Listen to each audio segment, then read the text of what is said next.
Muy buenas noches, gracias por su fiel sintonía. Debate con Nacho Castillo. Les saluda Eduardo Arévalo. Esta noche tenemos el gusto de conversar con Alejandro Gutman, presidente de Fundación Forever, a quien le damos la más cordial bienvenida. Alejandro, buenas noches. Hola Eduardo, ¿cómo le va? Un gusto y muchas gracias por la invitación, muy gentil. Muy bien, vamos a comenzar la entrevista, pero antes vamos a saludar a quien hace posible este primer segmento de debate, la Central de Seguros y Fianzas, líder en fianzas.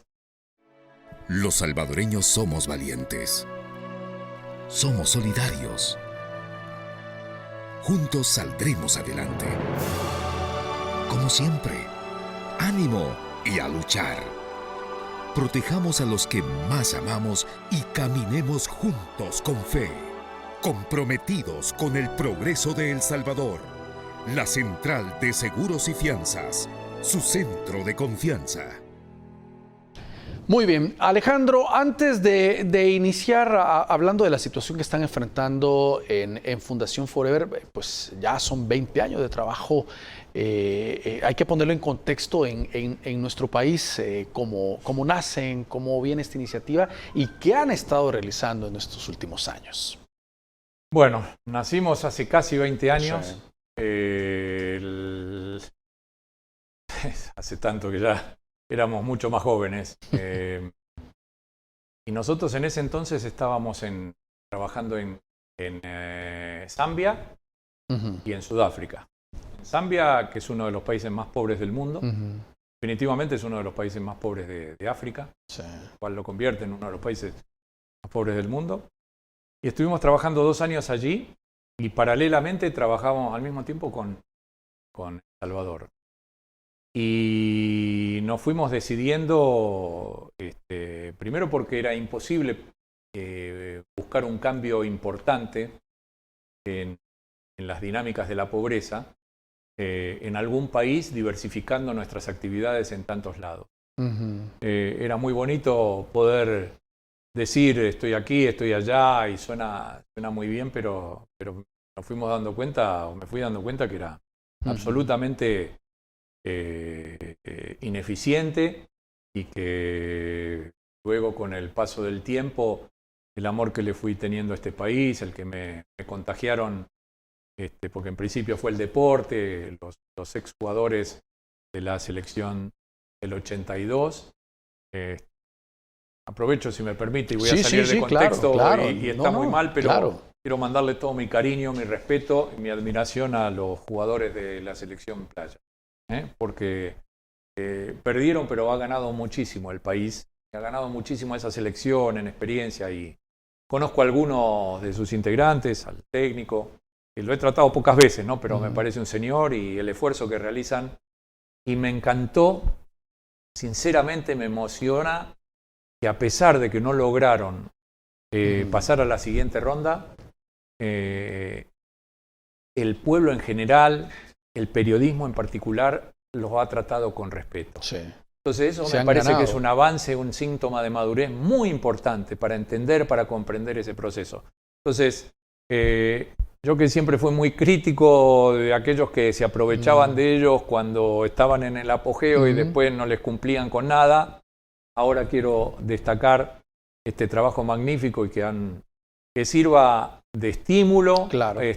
para otros procesos y para este mismo proceso que van a continuar seguramente, y es un gran orgullo para todos los salvadoreños. Perdóneme por esto, pero me llevó a los comienzos, que era época de fútbol y que después fuimos cambiando. Pero explica eso, ¿cómo es que comienza con fútbol? Es que empezamos llamándonos Fútbol Forever. Correcto. Y con el tiempo desarrollamos un programa muy interesante que fue incluso incorporado por la FIFA y que fuimos llamados por el Papa en 2 oportunidades, por el Papa Francisco, para tenerlo como reflejo de cómo el deporte podía aportarle al desarrollo, al progreso, a salidas de la pobreza. Y la verdad que en esa época, si bien hubo resultados magníficos, yo me fui dando cuenta que y a pesar de haber invertido 7 años de mi vida en el desarrollo de eso, me di cuenta que había fracasado. Porque a pesar de todos los descubrimientos que habíamos hecho y de los reconocimientos que teníamos, yo sabía, me estaba dando cuenta que los jóvenes, que en ese momento trabajábamos solos con jóvenes, aunque trabajábamos con sus familias, con las escuelas y con las comunidades, pero no podían salir de esos ámbitos de pobreza, porque una vez que los jóvenes terminaban esas clínicas deportivas, los nutría, se fortalecían, pero el ámbito de vida cotidiana los chupaba. Era lo mismo, ¿verdad? Y entonces no podían ellos salir a la vida con esos elementos, con esas herramientas para desarrollarse realmente. Entonces me di cuenta que una actividad, por más destacada que resulte, por más importante, por más beneficiosa que sea, no es suficiente como para encontrar verdaderas salidas de la pobreza. Y es allí como voy haciendo una transición. Bueno, nos invitan o me invitan a la Academia Pontificia de las Ciencias, el Papa Francisco, y levanto la mano y digo, mire, fuimos los primeros que nos dieron el doble de tiempo con otras organizaciones del mundo para expresarnos, y le dije, mire, la verdad que yo fracasé, nosotros fracasamos. El deporte no alcanza, me duele mucho en el alma porque hipotequé 7 años de mi vida en esto, y si bien benefició, no alcanzó ni remotamente los resultados esperados. Ahora, el deporte como una actividad más complementaria, integradora, sí, es importante, pero si usted no va descubriendo otras cuestiones, como las que fuimos descubriendo con el tiempo, en las comunidades, en las escuelas, en las universidades, en los medios de comunicación, en las empresas, etcétera, me fui dando cuenta que para trabajar en la temática de la pobreza hacía falta muchísimas más cosas. E incluir a todos estos sectores que estás mencionando. Absolutamente. Si no, es imposible. Y fui muy estudioso de toda esa temática, no solo desde el punto de vista teórico, que vengo leyendo arriba de 300 libros de todas estas cuestiones, sino en la práctica. Los salvadoreños me fueron mostrando con su vida y con sus experiencias qué funcionaba, qué no funcionaba, en dónde había que pelear y luchar de manera contracultural a un montón de aspectos, en donde, porque veo, no todas las cosas que uno va presentando encuentran eco inmediatamente, hay que saber luchar y aguantar los malos momentos. Ahora, Alejandro, también el concepto, explicarlo, era mucho más fácil hablar de fútbol, vinculado, pero decir no, ya no, sino es un nuevo concepto y que te entendiera la gente, me imagino fue un proceso también bastante complicado. Es una muy buena observación, buena reflexión, porque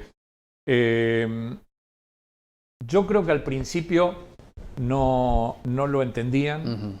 Yo tuve un proceso interno de descubrimiento, yendo a las comunidades y viviendo en los lugares.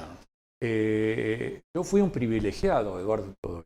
Sinceramente lo viví siempre de esa manera, porque ¿cuánta gente puede pasarse tanto tiempo en las comunidades, vivir en los lugares donde nadie quiere estar, en las últimas casas olvidadas, ir a pelearse a las 10 de la noche, ir a hablar con los muchachos, ir a las universidades, transitar y hablar con los rectores, con los dueños de las empresas, convencerlos, en los medios de difusión tratar esta temática? Esta temática, Eduardo, hace 20 años hubiera sido impensada. Que usted me pusiera una reflexión de esta naturaleza, era impensada. Los medios fueron muy generosos, y esta casa en particular debo agradecerlo permanentemente, porque siempre nos brindó esa oportunidad de poder hablar sobre la pobreza, sobre una conceptualización distinta de la pobreza. Todo eso llevó mucho tiempo y día a día se sigue construyendo. Lo que se está construyendo en estos procesos integradores, en estas relaciones integradoras que son la base del verdadero desarrollo de un país y de sus pueblos, nosotros estamos mostrando, quizás en este modelo diferenciado, innovador, la punta del iceberg. Esto debe continuar siendo construido, erigido por los mismos salvadoreños. No hay ninguna fundación, ningún presidente, ningún visionario, ningún millonario, ninguna institución per se que pueda encargarse del trabajo que tienen que hacer los salvadoreños en su conjunto. los jóvenes, los abuelos, los vecinos, las familias, las escuelas, las universidades, las empresas, los medios, etcétera, etcétera. No hay manera de que esos vacíos sean llenados por otros. Y cuando son llenados por otros se produce un contrapeso que convierte al otro en una carga que es demasiado abultada y empiezan a haber un montón de desproporciones que generan malos hábitos y malas costumbres en una sociedad y empieza la sociedad a enfermarse más de lo que necesita enfermarse. Ahora, para llegar y entender esto, como tú dices, tocaste muchas puertas que no se abrieron y las seguiste tocando hasta que se abrieron, algunas no se abrieron, pero eso ha sido en un ir y venir de 20 años y lo otro es estar ahí y entenderlo, o sea, como tú dices, un despertar y darte cuenta de la realidad en las comunidades, porque no hay libro, no hay teoría, no es voy a mandar un equipo, es llegar y ver y conocer para entender cuál era realmente la solución o por dónde entrarle a esta situación. Nosotros entrábamos con un librito escrito por quien le habla y una vez un familiar de un pandillero me dijo: usted cuando venía acá a pelearse, no voy a nombrar el lugar para no estigmatizarlo, usted cuando venía acá a las 9, 10 de la noche a pelearse, nosotros lo veíamos caminar solo, con las pulseritas, con el librito abajo del brazo, y a pelearse a los gritos. Nosotros decimos, este muchacho lo echaron de la casa, la mujer lo echó de la casa y se viene a suicidar acá, ¿no? Entonces, uno dice, este camino ha sido muy largo y sigue siendo muy largo. Yo sigo teniendo, a pesar de que ya estoy grande, yo vine con 40 casi, ahora tengo 60, voy a cumplir 61 el mes que viene. Estoy grande, no es lo mismo a los 40 que a los 60. Yo sigo con la misma energía, sigo con el mismo entusiasmo, con muchos golpes, pero usted me hace acordar con lo que me está preguntando. Hoy nos reunimos con varios alcaldes, bastantes alcaldes, muy interesados en llevar adelante estos proyectos en las distintas comunidades, en los distintos municipios. Y les decía, cuando nosotros empezamos, porque había gente muy joven que acompañaba a esos alcaldes, ¿cierto? Entonces, la gente muy joven a lo mejor ni había nacido, tal vez, o tenía apenas unos añitos. Decía, cuando nosotros arrancamos las comunidades, golpeábamos las puertas de las escuelas y nos cerraban las puertas de las escuelas. Porque, ¿quién sos? No te creemos, hacé lo tuyo. Eran reinos las escuelas. Sí. Gobernados por directores, a veces buenos y a veces muy malos, que todavía debe seguir sucediendo. Hay directores que son magníficos y hay directores que creen que ese es su reino. Impenetrable, por cierto. Con el tiempo, hoy no hay día que no pase que no haya una escuela que nos llame para que vayamos con los distintos proyectos de los abuelos, de los jóvenes, de los profesionales, etcétera, etcétera. Fue todo un proceso de credibilidad que se va construyendo estando en los lugares, convenciendo, enamorando y viendo resultados.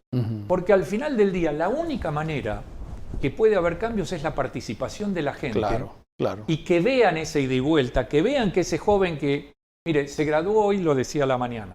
Y justamente hoy la vi a la joven que se está graduando. Hoy vi a una chica que es un ejemplo maravilloso para, de alguna manera, abrir los ojos del gobierno, en este caso, de las organizaciones internacionales, para pedir ese apoyo que estamos necesitando, que hace 8 meses que desgraciadamente no recibimos los recursos. Vamos a hacer una pausa, Alejandro, y vamos a entrar de lleno al tema, qué es lo que ha pasado, qué ha cambiado y por qué estás hablando de 8 meses atrás. Vamos a la pausa y ya regresamos. Muy bien, Alejandro, ¿qué es lo que ha pasado desde hace 8 meses? ¿Qué está llevando a que Fundación Forever esté pasando una situación económica y poniendo en riesgo proyectos ya ejecutados en marcha? Sí, no solo, Eduardo, es un problema de una situación económica, sino, como usted bien dice, es el riesgo de la continuidad de resultados de miles y miles de salvadoreños que van encontrando el camino del desarrollo, que es medible, que usted puede hablar con ellos, que son de carne y hueso, que son jóvenes, que son familias, que son abuelos, instituciones cambiadas, hemos reconvertido esas relaciones antinaturales entre la escuela y la universidad que antes no existía y que hoy son relaciones naturales, que se benefician mutuamente, en donde transitan cada día miles y miles de jóvenes ilusionándose, de abuelos que hoy antes estaban aislados, olvidados en las casas y hoy participan de actividades permanentemente y que se capacitan en universidades, en escuelas, en comunidades, en empresas, en medios de comunicación y que devuelven a la comunidad todo ese conocimiento y en alcaldías y que devuelven todo ese conocimiento convirtiéndose en recursos maravillosos para su misma comunidad. O sea, que los jóvenes profesionales hoy encuentran un trabajo en las mismas comunidades y que antes no tenían ningún tipo de trabajo. Esos son algunos de los proyectos integradores que venimos desarrollando y que la verdad son novedosos, son palpables, son eficientes, son de lo más económicos, pero que sobre todas las cosas mejoran sustancialmente la calidad de la vida de los salvadoreños. Yo quisiera, si usted me permite, antes de entrar concretamente en eso, como hecho introductorio, contarle que de los cientos de miles y por qué no millones de jóvenes que viven en las comunidades empobrecidas,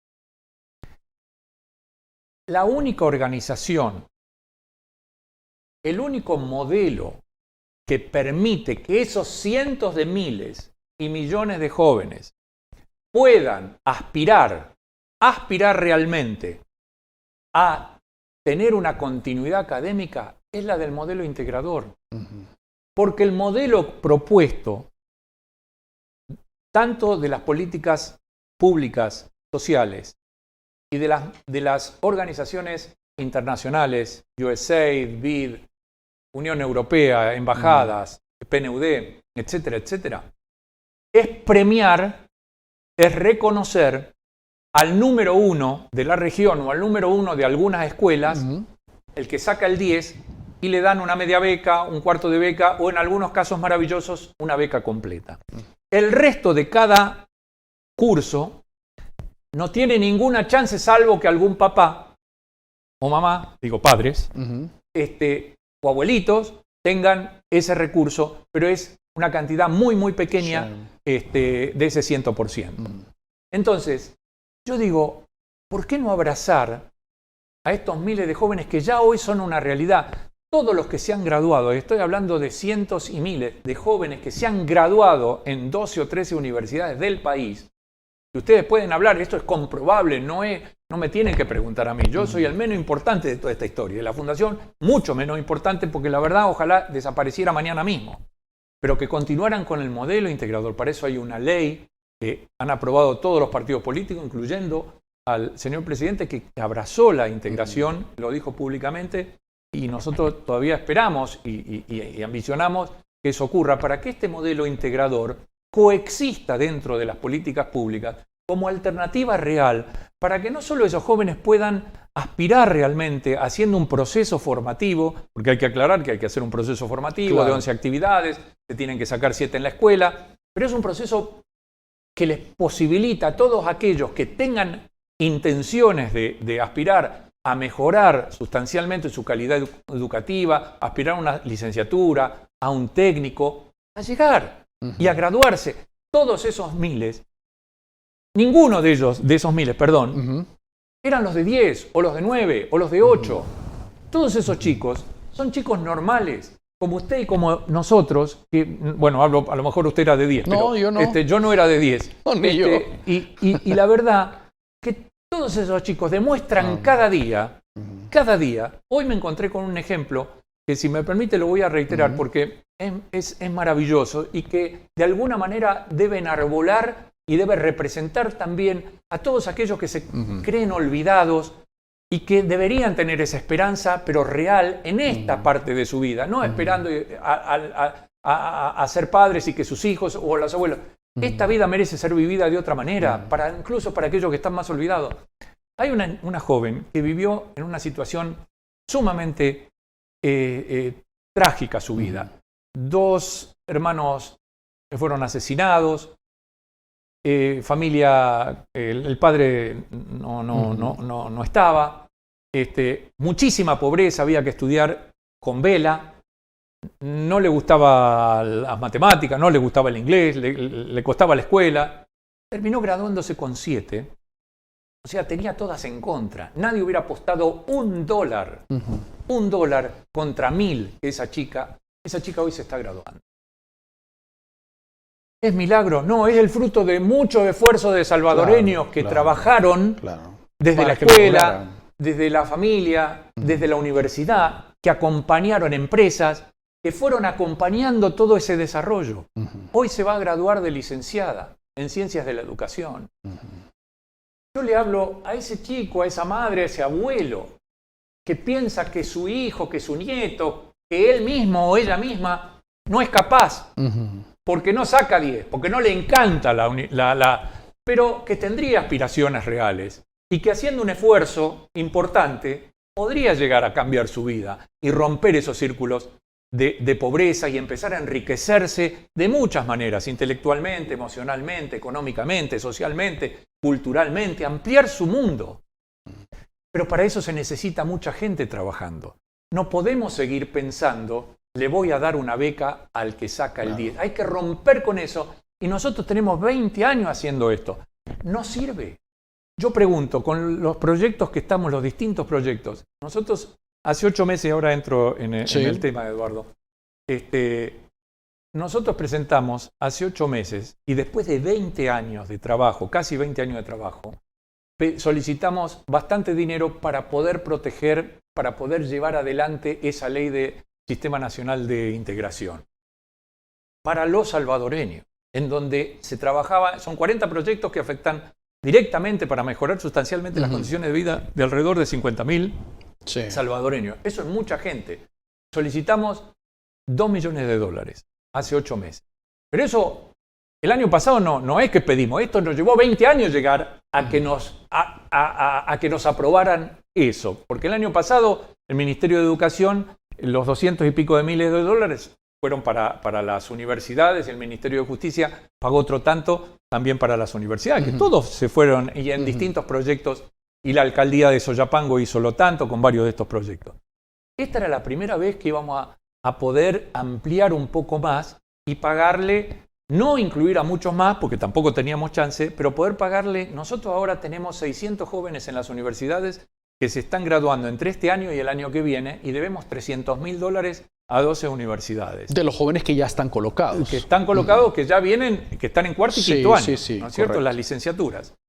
Desgraciadamente, desde el mes de enero, que fueron presentados, primero estuvimos en el Ministerio de Educación, después hubo cambios, no sé qué pasó, nos fuimos al Ministerio de Justicia, después cambió el ministro, vino un nuevo ministro que la verdad se mostró de manera extraordinaria, dispuesto a ayudar, ya íbamos a firmar el convenio, vino el problema de las ONG, de las investigaciones de las ONG, de la asamblea, caímos en esa volteada. Nosotros entendemos que hay una investigación en curso por ONGs que no son legales o han ejercido ilegalmente, y apoyamos todo tipo de investigación que deje expuesto a los ilegales. O sea, maravilloso. Pero rogamos, porque no tenemos hace 8 meses la posibilidad de llevar adelante esos proyectos, esos 40 proyectos que, le vuelvo a repetir, son para jóvenes, para familias, para escuelas, para universidades, para empresas, para todo lo que se desarrolla en esos ámbitos, abuelitos, familia, y no podemos. No ha habido el desembolso de esos fondos. No lo podemos este hacer. año. Este año, hace 8 meses que no podemos. Y la verdad que estamos en una situación sumamente desesperada. Ya no escriben a algunos de los, o a muchos de los alumnos. Tienen una angustia. Yo estoy un poco también respondiendo, porque la verdad que en las redes han inundado, y los chicos con un enorme respeto, y sus familiares, incluso los abuelos, muchos que participan en los proyectos, porque lo estamos haciendo a cuentagotas. Y la verdad que las universidades les tengo que agradecer enormemente, porque primero que nos dejan a un precio baratísimo, baratísimo. Y la verdad, el agradecimiento desde hace tantos años para cada una de esas universidades. Segundo, que hay una desesperación, una angustia. Salieron, hicieron el proceso formativo, estudiaron, sabe lo que es a veces no comer, a veces no ir caminando a las universidades, volver tarde, los riesgos, las preocupaciones, el estudio, no tener para la fotocopia, no tener... O sea, son chicos que vienen en su vida. Sí. Todo Claro, el tiempo, claro. son años y años en su vida, en su vida. No tienen un entorno familiar de un papá o una mamá profesional en el 90%, 95% de los casos, que los pueda acompañar. En ese sentido, sí hay un apoyo, pero no el apoyo de decir, bueno, esto te va a pasar, acá estudia con esto, no. Sí, nos Eso- vamos a hacer cargo de, ¿verdad? Entonces, Claro. todo eso hoy está ocurriendo. Tienen una angustia que se proyecta en la comunidad, que se proyecta en las familias, que se proyecta en las escuelas, porque dice, pucha, tanto trabajo y ahora se van a quedar en esto. Entonces, yo estoy, la verdad, y ellos, estamos todos muy desesperados. Hoy he tenido una conversación con un miembro de la comisión que investiga. Le he dicho, le he rogado, a mí me da vergüenza tener que hacer esto, porque durante 20 años entregué la vida, y yo no hablo de mí, si usted revisa, nadie se va a tomar el trabajo de revisar las entrevistas, pero yo detesto profundamente tomar 2 minutos del tiempo que me dan de aire para hablar de lo personal. Pero la verdad que hay veces que no me queda otro remedio, porque 20 años trabajando y dejando la vida acá, a la familia, ni quiero hablar porque me da no sé qué, es una culpa que yo tengo, que dejo a mis hijas, que dejo a mis Pues socios, sí. que dejo a mi salud, etcétera, etcétera. Y tengo que rogar para que me investiguen.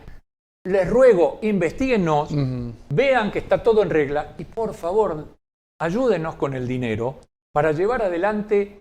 Audítenos, ya nos auditó la KPMG porque hicimos cosas con el BID, nos auditaron el ministerio con el proyecto del año pasado. Todo, siempre salimos bien, nunca hubo, al contrario, todo súper bien, todo está bien. Les pido que por favor nos ayuden. El sábado posiblemente vamos a tener que hacer una cadena humana de miles de personas para que se visibilice la problemática, porque yo ya no sé con quién más intentar. Eso te iba a decir, ¿con quién? Vamos a hacer una pausa y al regresar vamos a hablar con quiénes has hecho gestión, con quiénes has hablado y en manos de quién estaría la decisión para que puedan recibir esos fondos para continuar con los proyectos. Ya regresamos. Alejandro, ¿en manos de quién estaría esta decisión para lograr el desembolso como parte de la partida presupuestaria? Entendemos que esté en la comisión el debate, citan 1 o 2 ONGs por semana, pero hablábamos fuera en el momento de los comerciales, el tiempo va corriendo, los compromisos van corriendo y las instituciones que no tienen en inconveniente pues tienen deudas que saldar. Estábamos hablando de 300,000, una deuda de $300,000 con las universidades, porque los chicos siguen llegando solo con las universidades. Mire, yo digo, si nosotros no podemos seguir teniendo esta paciencia, desgraciadamente, han pasado 8 meses y entiendo la investigación que están realizando y que es relativamente reciente, creo que van 2 meses o 3 meses, no llega. Yo entiendo ese trabajo, pero o dicen, la nuestra, por ejemplo, Fundación Forever, culpable, voy preso. Digo, voy preso, lléveme a la peor cárcel del Salvador. Lo digo, me hago cargo. Si ustedes encuentran que nosotros hemos faltado, si no, no necesito ni que nos den una medalla, ni que nos den un reconocimiento. Siempre le he esquivado a todas esas cosas y me moriré acá y me iré de acá sin ningún tipo de reconocimiento. No aceptaremos. Ahora, si no pasa ni una cosa ni la otra, entonces les pido y les ruego que liberen a esas organizaciones. Entonces el Ministerio de Hacienda va a estar destrabado y va a adjudicarle, porque a nosotros nos adjudicaron al Ministerio esos fondos de seguridad, justicia y seguridad. Que el ministro ha tenido siempre el ministro Villatoro, ha tenido la mejor de buena voluntad para realizarlo, para llevarlo adelante, y ha comprendido y la verdad que mis palabras de agradecimiento hacia él. Lo que pasa es que está atado, no puede ir en otro organismo y al órgano legislativo y decirle, miren, necesito que ustedes liberen esto porque es una función que es un procedimiento legislativo. Pero entonces pedimos eso y que seguramente va a beneficiar, y yo sé que no es una casa de brujas esto con respecto a las ONG. Estoy convencido y quiero pensarlo así, que deben estar buscando aquellas que han sido ilegales por mucho tiempo. Muy bien, pero las otras tenemos que seguir viviendo y tenemos compromisos y gente que está viviendo con necesidades muy jodidas. No es que la gente, porque si la gente está necesitada, hay que ir a esos lugares para entender de qué se trata. Es muy difícil entender las necesidades porque hay que estar cada día. Sí. Hay que comprender todo lo que significa la pobreza. No es un tema tan delicado para ser tratado banalmente o que se pueda construir desde un búnker algún proyecto. Por eso los recursos siguen siendo justamente, y de manera muy paradojal, hace 2 meses yo vine acá a dar una charla sobre la eficiencia en la utilización de los recursos en lo que significan los desarrollos de los países. Y desgraciadamente, en un altísimo porcentaje, los proyectos atacan situaciones muy aisladas y que tienen muy poco que ver con el desarrollo de los pueblos en serio, de las comunidades. Y sí benefician a algunos en particular, pero no logran generar esa inyección, esa fortaleza para que cientos y miles de jóvenes o de adultos o de familias alcancen ni el desarrollo emocional, intelectual, económico, social, político, cultural, porque no hay esa vocación. No hay esa vocación en general en las organizaciones internacionales y tampoco existe esa vocación política en líneas generales. Entonces, ampliemos, convivamos juntos con modelos que de alguna manera están propiciando esas... Mire, ningún presidente que yo me he entrevistado, y fueron muchos, tuvo la vocación política real de mejorar sustancialmente las condiciones de vida.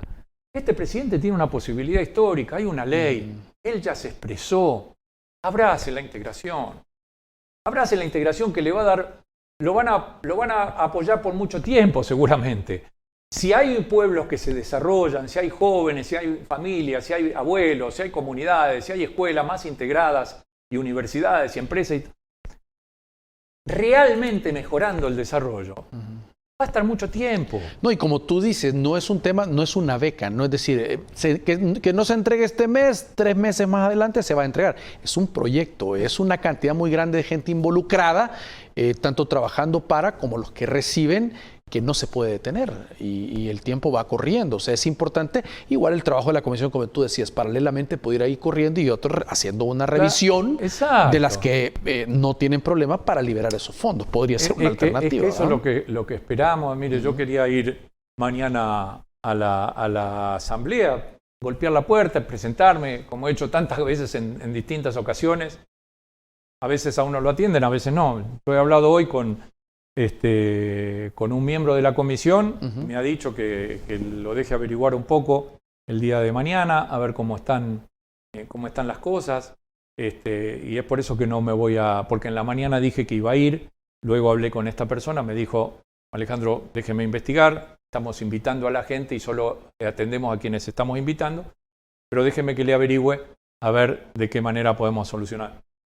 Yo no tengo, primero el agradecimiento que permanentemente tengamos este espacio para expresarnos. Es muy frustrante, es muy doloroso cada día amanecer con esta incertidumbre.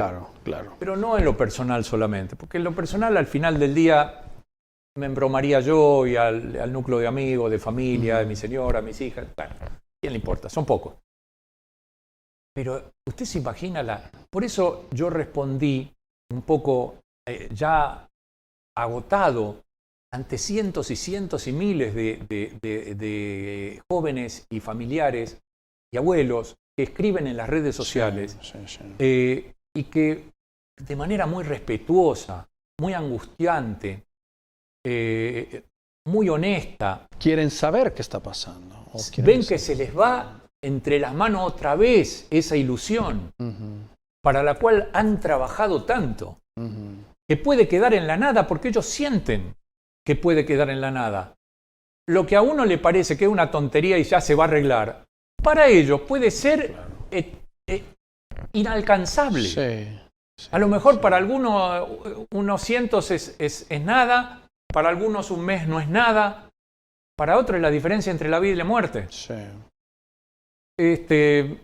Yo la verdad le agradezco profundamente este espacio. Aspiro a mucha gente que he conocido que participa del gobierno. No he tenido la oportunidad de volverme a encontrar con el presidente. De alguna manera ya he perdido las esperanzas de que el presidente me atienda para estas cosas. Seguramente tiene otros temas muy importantes que atender. Pero puede delegar a alguien, ¿verdad? Pero podría, y la verdad que me parece que bien lo vale, que hay una ley que no sé si algún día se llevará, entrará realmente en vigencia, que fue aprobada. Diciembre de 2019, Correcto. aprobación de la Ley del Sistema Nacional de la Cultura de la Integración. Incluso con la ley se establecieron las instituciones públicas y privadas propiciarían la inserción laboral de los jóvenes. Eso establece parte de esta ley. Es que es maravillosa y puede ser mejorada. El presidente podría llevar esto a unos niveles que no ha llevado nadie. Y tal vez no sea la bandera de las propuestas públicas, pero sería una. No tienen por qué chocar, pero podría ser alternativas a las distintas políticas. Las políticas públicas son muy diversas. El marco de lo público permite ciertas alternativas y convivencias, y el marco de lo privado igual. Y este descubrimiento innovador, este modelo que ya tiene acabadas pruebas durante tantos años y tantos ejemplos, es realmente eficiente.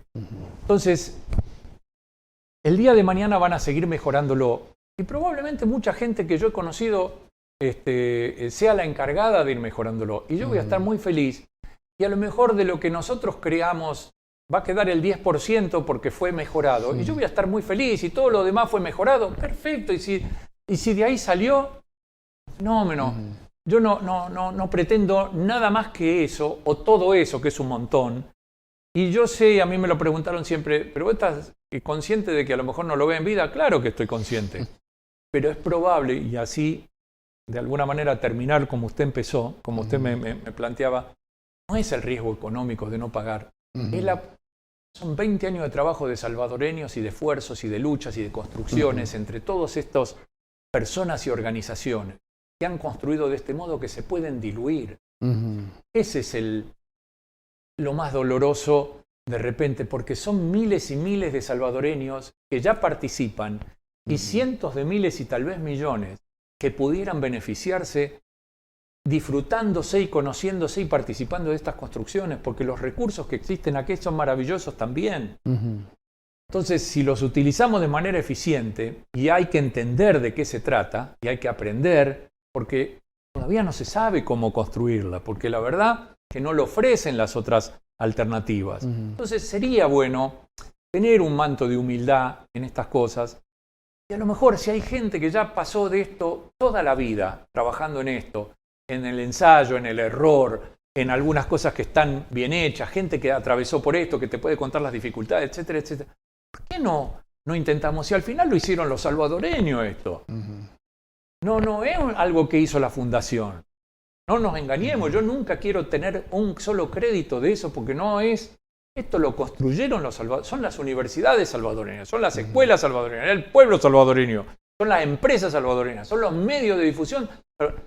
Son algunos políticos que han apoyado, pero de todos los partidos políticos, incluyendo de este partido, y de trabajando este gobierno. Al unísono, que eso es lo más difícil, sobre todo en un país como este, tan polarizado, unir a tantos sectores con un mismo objetivo. Bueno, ¿usted sabe lo que es lograr eso? Sí, ¿Sabe la dificultad? Porque desde acá es fácil hablar, pero cuando usted va al territorio, como dicen, a mí no me gusta llamar territorio, pero bueno, ya para... Cuando usted va a las comunidades, cuando usted va a los lugares, y cada uno tiene sus intereses y no ve más allá de... Sí. Y hacer participar, que la gente crea que a partir de su entrega va a empezar a construir un camino hacia el desarrollo, que usted es parte de esa construcción y que no está esperando que el señor gobernante o alguien o alguna cajita feliz le llegue a su casa. Es un cambio cultural ya de por sí magnífico. Solo lo pueden entender quienes van a los lugares, quienes están en los lugares de manera cotidiana. Los demás no pueden entenderlo. Es un ejercicio que hay que practicarlo cada día. Muy bien. Tenemos que hacer la última pausa del programa. Ya regresamos. Muy bien, gracias por continuar con nosotros. Decíamos en la última parte de la entrevista, pues vamos a la participación de los televidentes a través de las redes sociales que han estado muy activos. Así que vamos a la voz de Mao Hernández, quien nos va a hacer el favor de leer algunas de esas participaciones para Alejandro Gutman. Mao, buenas noches. Buenas noches, Eduardo. Algunas personas se han manifestado a favor del proyecto del señor Alejandro Gutman y compartimos sus participaciones. Dice Evelyn Gutiérrez que bueno es conocer un poco más sobre la cultura de integración y a la vez conocer la situación que estamos pasando. Muchos jóvenes estamos con incertidumbre de poder continuar con nuestro sueño académico. También tenemos la participación de Ever, que nos escribe: nos encontramos ante una situación muy crítica y es el momento de alzar la voz y hablar sobre lo que es realmente importante y la injusticia que se está cometiendo al no asignar el fondo que corresponde a la ley de integración que fue aprobada.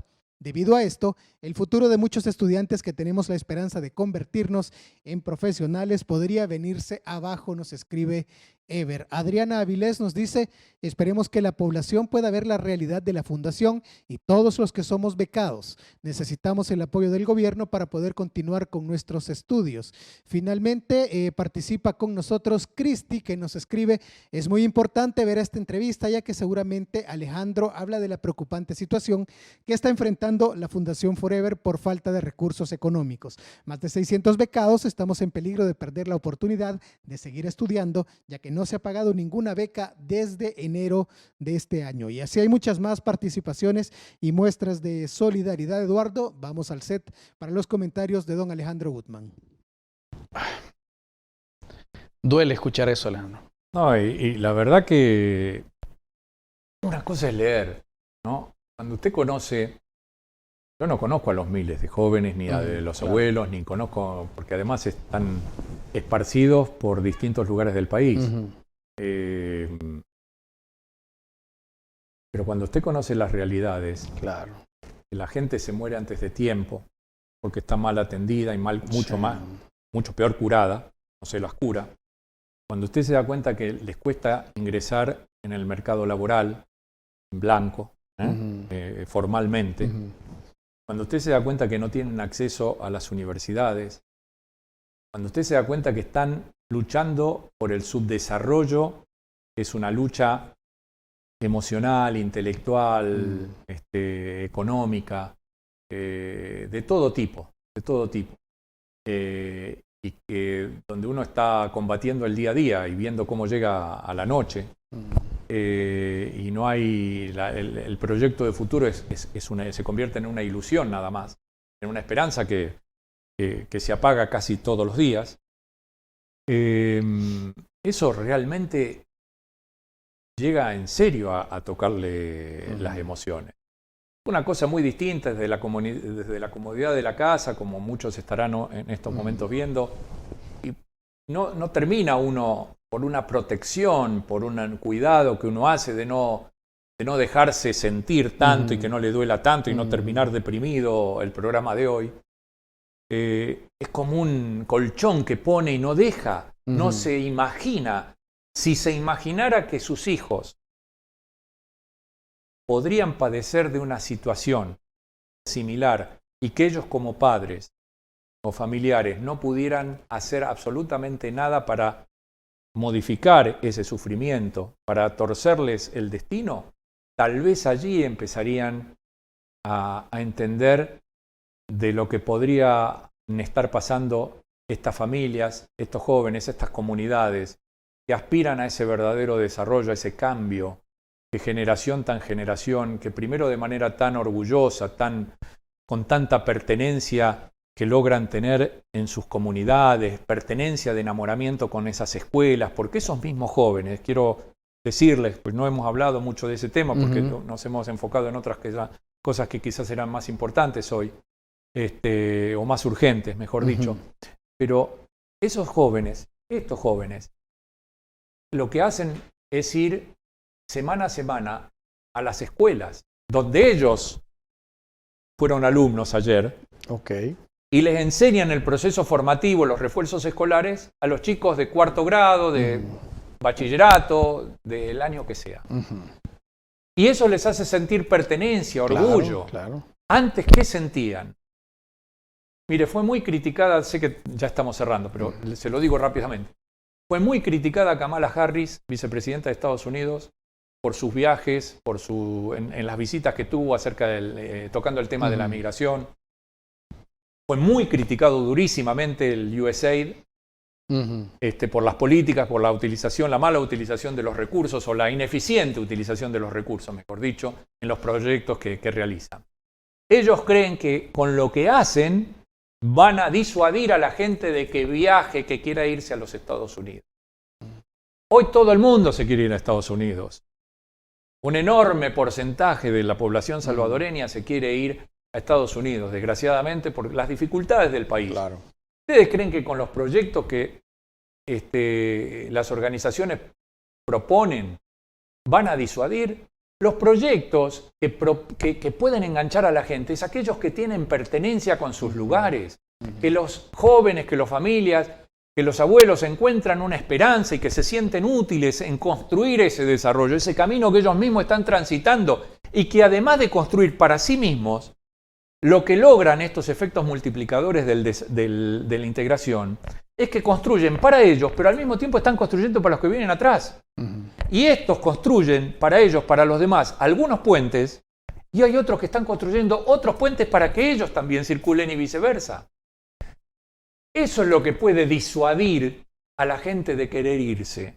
Eso es lo que engancha y enamora a la gente para querer quedarse, para hacer la lucha por decir yo quiero pelear y enamorarme o reenamorarme y redescubrir a El Salvador. Quiero que mis hijos vivan acá también. Muy bien. Alejandro, se nos acabó el tiempo. Vamos a estar pendientes del tema, vamos a dar seguimiento y vamos a preguntar también en la Asamblea Legislativa cómo va el caso de la Fundación y el desembolso de estos fondos. Gracias por acompañarnos y compartir esta preocupación con los televidentes y con el país. Muchísimas gracias a usted, de corazón, a usted y al canal, la TCS, que tanto nos han apoyado en toda esta lucha. Muy gentil. Y gracias a ustedes por su sintonía. Regresamos mañana.